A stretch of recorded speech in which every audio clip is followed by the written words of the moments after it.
Friends, आज हम लोग सीखने वाले हैं समीकरण का हल। समीकरण का हल किस प्रकार किया जाता है उस चीज को आज हम लोग सीखने वाले हैं। इसके टोटल दो टाइप होते हैं, यानी कि समीकरण को हल करना दो तरीके से होता है। एक होता है हमारा प्रतिस्थापन विधि और दूसरी होती है विलोपन विधि। तो आज के इस वीडियो में हम लोग सीखने वाले प्रतिस्थापन विधि। इसके बाद जो नेक्स्ट वीडियो आएगा वो हमारा होगा विलोपन विधि पे। ठीक, तो यहाँ पर देख सकते हैं हमने एक एग्जाम्पल नोट कर रखा है। आपको इस तरीके से क्वेश्चन दिया जाएगा। इस पर हमारा क्वेश्चन दिया है x plus 2y equal to 7, ये हमारा समीकरण नंबर 1 है।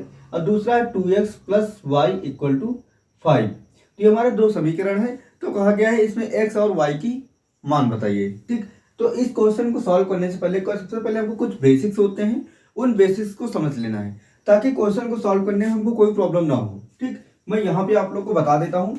जैसे मान लिया ये इक्वल है, ठीक, अगर कोई आइटम इस साइड प्लस में है तो वो दूसरी साइड आके हमेशा क्या हो जाएगा, माइनस में हो जाएगा। अभी आप इसको बस समझ लीजिए। अभी जब हम लोग क्वेश्चन में अप्लाई करेंगे तो आपको ज्यादा अच्छे समझ में आएगा। ठीक, देखिए अगर कोई चीज प्लस में है तो वो दूसरी साइड जाएगी तो माइनस में हो जाएगी। यदि कोई चीज माइनस में है और बराबर के उस साइड अगर जाएगी तो वो हो जाएगी प्लस में। ठीक, यानी कि प्लस वाला माइनस में हो जाएगा, माइनस वाला प्लस में हो जाएगा। ठीक, इतना आप लोग समझ गए।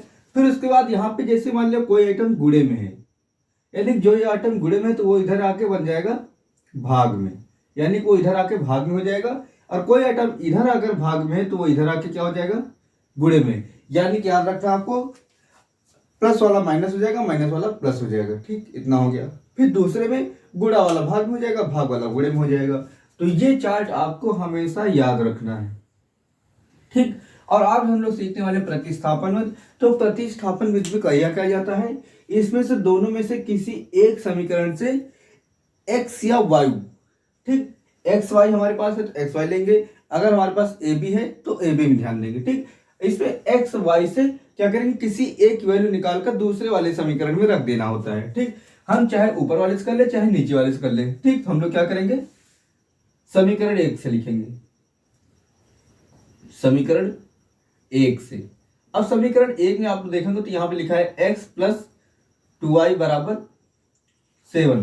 तो इसको क्या हमने बताया था, किसी एक का मान निकाल के दूसरे में रख देना है। देखिए अब इधर ये जो हमारा दिख रहा है प्लस का 2y, देखिए इधर किस में, प्लस में, और इधर देखिए प्लस वाला जब दूसरी साइड जाता है क्या हो जाता है, माइनस में। ठीक, तो यहां से x बराबर क्या हो जाएगा, ये बराबर लिखा है, बराबर 7 पहले से था, 7 हमने पहले से लिख दिया। और जो 2y उधर प्लस का था इधर आके माइनस पे हो जाएगा। ठीक, और यह क्या हो जाएगा, समीकरण नंबर 3 हो जाएगा।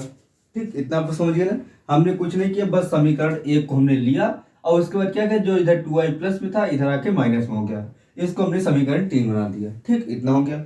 अब उसके बाद क्या करेंगे, इस समीकरण 3 का मान उठा के समीकरण 2 में रख देंगे तो हमको किसी एक चीज की वैल्यू मिल जाएगी, y की वैल्यू पता चल जाएगी। ठीक, तो चलो इसको रख के देखते हैं। लिखेंगे क्या, समीकरण 2 में 1 की, ऐसे लिख देते हैं, समीकरण 2 में x का मान रखने पर, मान रखने पर, क्योंकि ये जो हमने निकाला है ये एक प्रकार से x का मान ही निकाला है। ठीक, तो अब रख देते हैं, क्या दिक्कत है।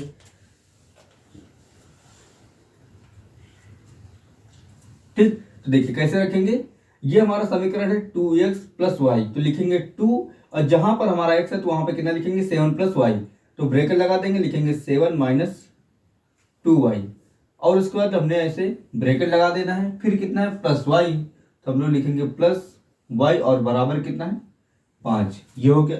अब इसको क्या करना है, हल करना है। हल कैसे किया जाता है, देखिए ब्रेकेट के बाहर अगर कोई संख्या है तो उसका हमेशा ब्रेकेट के अंदर क्या होता है, गुणा होता है। ये बेसिक चीजें हैं, ये आपको मालूम होनी चाहिए। तो 2 गुणे 7 करेंगे तो आपका हो जाता है 14, और उसके बाद माइनस लगा तो हमने माइनस लगा दिया, और 2 गुणे 2 करेंगे तो 4 हो जाएगा, और y पहले से था तो हमने y लिख दिया, और इधर प्लस का y है ये हमने लिखा, और बराबर कितना है, 5। इतना हो गया। अब उसके बाद क्या हम लोग करेंगे, इसमें जो भी सॉल्व होने वाला है उसको सॉल्व कर लेते हैं। देखिए अब जैसे मान लिया यहीं पे देख लीजिए, यहाँ पे 14 लिखा है तो हमने 14 लिख लिया। ठीक, फिर उसको देख सकते हैं यहाँ पे कितना है, माइनस का 4y और प्लस का y। इसमें देखिए जब भी आपको सेम आइटम मिले चिन्ह चेंज हो। अगर चिन्ह विपरीत है, अगर चिन्ह विपरीत है तो आइटम क्या हो जाएगा, घट जाएगा। अगर चिन्ह समान है, अगर उन दोनों के चिन्ह समान है तो दोनों क्या हो जाएंगे, जुड़ जाएंगे। लेकिन चिन्ह हम लोग नीचे कौन से लिखेंगे, जो बड़ी वाली संख्या के सामने चिन्ह होगा। देखिए इधर 4y है, इधर y है, तो 4y के सामने क्या है, माइनस चिन्ह है तो माइनस चिन्ह लिख दिया। अब देखिए ये माइनस है, ये प्लस है, तो विपरीत चिन्ह है तो क्या हो जाएगा, घट जाएगा। तो 4y में से 1y घट जाएगी तो बचेंगे कितने, 3y। ये हमने लिख दिया, 3y बराबर कितना चल रहा है, 5। इतना हो गया। अब इसके बाद हम लोग क्या कर सकते हैं, देखिए इधर हमारा 3y जो माइनस का है और इधर आके हो जाएगा प्लस का, और जो इधर 5y प्लस का है उधर जाके माइनस में हो जाएगा। क्योंकि आपको यहाँ पे याद रखना है, अगर किसी संख्या के सामने कोई चिन्ह नहीं लगा तो वो हमेशा प्लस में होंगी। जैसे 5 देखिए, 5 के सामने कोई चिन्ह नहीं लगा है तो प्लस में है। 2 के पहले कोई चिन्ह नहीं लगा है, प्लस में है। 7 के पहले कोई चिन्ह लगा, प्लस में है। ठीक, ये चीज आपको समझनी होती है, बेसिक चीजें हैं। तो ये जो 5 प्लस का है उधर जाके केवल 5 इधर प्लस में, उधर जाके माइनस का हो जाएगा, तो आ जाएगा 14 माइनस का 5। ठीक, और 3y इधर माइनस है तो उधर आके प्लस में है, तो आप प्लस लिखें या फिर ना लिखें, सही है आपका। ठीक, इतना हो गया। अब देखिए, अब आपको 14 में से 5 घटाएंगे तो कितना बचेगा, आपका 9 बच जाएगा, और बराबर 3y है तो 3y लिख देंगे। ठीक, इतना हो गया। फिर इसके बाद हमने आपको बताया था यदि कोई चीज गुणे में है तो दूसरी साइड आके भाग में हो जाएगी। अब देखिए 3 के साथ y इधर किस में है, गुणे में, तो उधर जाके भाग में हो जाएगी, तो यह जाएगा 9 भागे 3 बराबर y हो जाएगा। ठीक, देखिए एकदम आसानी से अगर ध्यान से आप लोग समझोगे तो आप एक क्वेश्चन लगा सकते हैं। अब उसके बाद देखिए, अब 3 को 9 से भाग देंगे तो लिखेंगे 3 एकम 3, 3 त्रिक का 9, तो यानी कि y बराबर कितना आ गया, y बराबर आ गया हमारा 3/1। बट 1 लिखा नहीं जाता है तो हम लोग क्या लिखेंगे, y बराबर 3। अब देखिए समीकरण 2 से हमको क्या लिख गया, y का मान। अब क्या करेंगे, y का मान चाहे समीकरण 1 में रख दे, चाहे समीकरण 2 में रख दे, चाहे समीकरण 3 में रख दे। ठीक, क्या लिखेंगे, y का मान समीकरण 1 में रखने पर, ठीक, एकदम किसी भी समीकरण में आप रख सकते हैं, आपको मान पता चल जाएगा। ठीक, समीकरण 1 क्या हमारा, x प्लस 2y, 2 इंटू, देखिए जब भी यहाँ पे कोई चिन्ह नहीं होता है, दो संख्या के बीच अगर कोई चिन्ह नहीं है तो मतलब समझ जाना वहां पे गुणा का ही चिन्ह होता है। ठीक, जैसे ब्रैकेट के इन दोनों के बीच क्या था, ब्रैकेट बाहर गुणे होता है। ठीक, वैसे यहाँ पर भी 2y है तो y का मान हमने 3 निकाल लिया, और बराबर कितना है, 7। इतना हो गया। x लिखा हमने, x लिख दिया, प्लस लगाया प्लस लगा दिया, और 3 का 2 से गुणा करेंगे, 3 गुना 6 होता है, और बराबर 7 है। ठीक, इतना हो गया। अब उसके बाद x का जो इधर प्लस में है तो उधर आके माइनस में हो जाएगा। ये देखिए जो इधर प्लस में इधर आके माइनस में हो जाएगा, तो x बराबर हो जाएगा 7 माइनस 6। अब 7 में से 6 जब आप घटा देंगे तो कितना बचेगा, x बराबर 1 बचेगा। ये हमने x की वैल्यू निकाल ली। अब आप लोग चेक करना चाहते हैं कि ये जो हमने मान निकाले वो सही है कि नहीं। जैसे आपके पास आंसर शीट नहीं है तो आप कैसे चेक करेंगे कि आपका आंसर जो निकाला वो सही है कि नहीं। तो हम लोग क्या करेंगे, x और y की किसी भी समीकरण में आप मान रख दीजिए, दोनों तरफ ये संतुष्ट हो जाएगा। देखिए मैं लिखता हूं उत्तर की जांच। अब जैसे कभी आपको बोल दिया जाए कि उत्तर की जांच कीजिए,